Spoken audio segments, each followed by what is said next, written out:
tahun 2019 saya jatuh sakit, masuk rumah sakit, dan dokter memeriksa semua itu karena saya kolaps. Saya kolaps dan berat badan saya turun sampai 41 kilo. 8 dokter nangani saya, udah memvonis saya sakit imun autoimun, leukemia, saya jalani kemoterapi 36 kali, autoimun saya harus jalani plasma 16 kali, saya harus transfusi darah, itu semua dokter 8 orang angkat tangan. Memvonis saya, umur saya cuma 3 bulan. Setelah itu karena lupus saya menyerang ginjal saya, jadi ginjal saya fail. Divonis dokter, saya harus transplant ginjal.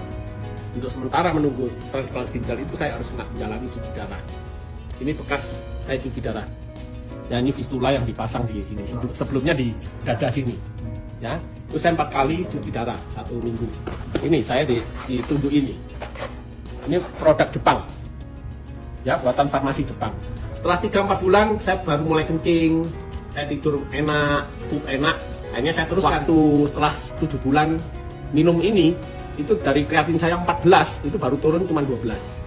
Sedikit 12 ya. Jadi fungsi ginjal saya masih sekitar 5%. Awalnya 3%, naik aja sedikit. Tapi saya nggak putus asa karena badan saya merasa sehat.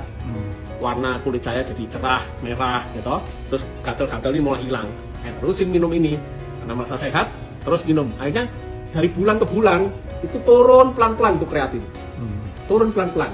Karena itu turun pelan-pelan, makanya saya berani ngomong sama dokter, dok, saya kan 4 kali cuci darah seminggu. Saya minta dikurangi. Awalnya dokter nggak mau, tapi karena saya maksa, dokter kasih saya 3 kali seminggu. Kira-kira selama 3-4 bulan, itu turun lagi. Kreatin saya mulai turun. Akhirnya setelah setahun lebih, saya minta 2 kali cuci darah. Nah, dokternya sebenarnya agak marah, tapi dia bilang, ya karena ginjalmu ternyata makin baik gitu. Setahun setengah lebih. 2 kali cuci darah, dokter sendiri heran. Kok ada orang ginjal rusak dan 3%, tapi bisa makin baik.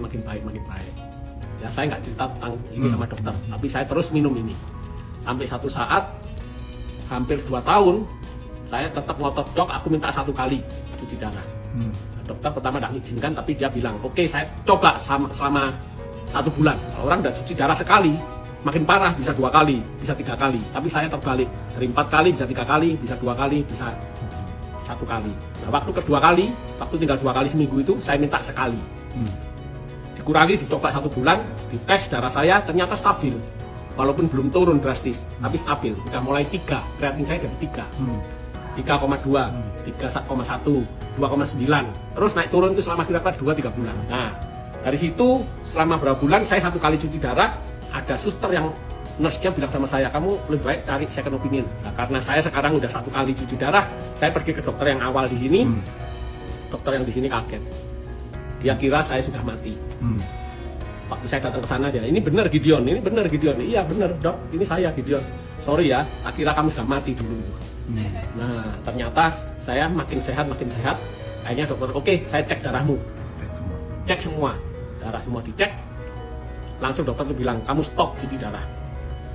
Kamu harus bilang sama dokter yang di sini untuk minta stop cuci darah. Waktu saya ngomong sama dokter sini ngamuk, marah, setengah mati. Gak percaya kamu, gak mungkin harus transplant, gak mungkin stop. 1 hari waktu saya cuci darah, waktu mau dipancepin sini jarumnya, itu kepala rumah sakitnya bilang, tunggu, stop. Tanya kenapa kok saya harus stop ini. Oke, kamu pulang aja. Saat itu saya kaget, bener pulang, no more, gak usah kembali lagi. Bulan Mei, tanggal 5 Mei, itu pas hari ulang tahun saya, tahun 2021, stop cuci darah, total.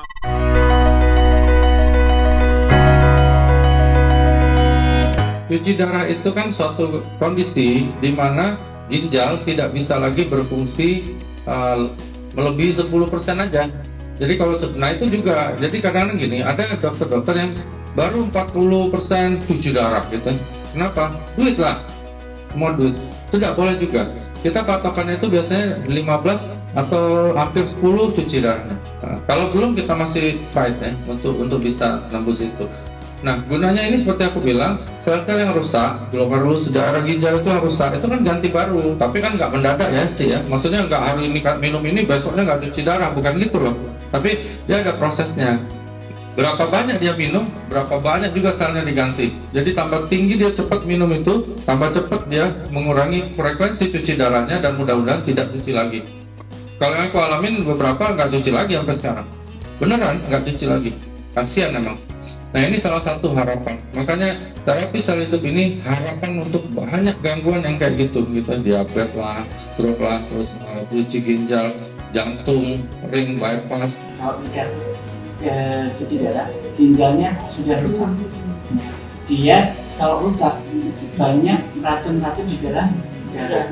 Kalau racun di dalam darah nggak kita netralkan, otomatis kerusakan akan berlanjut lebih parah.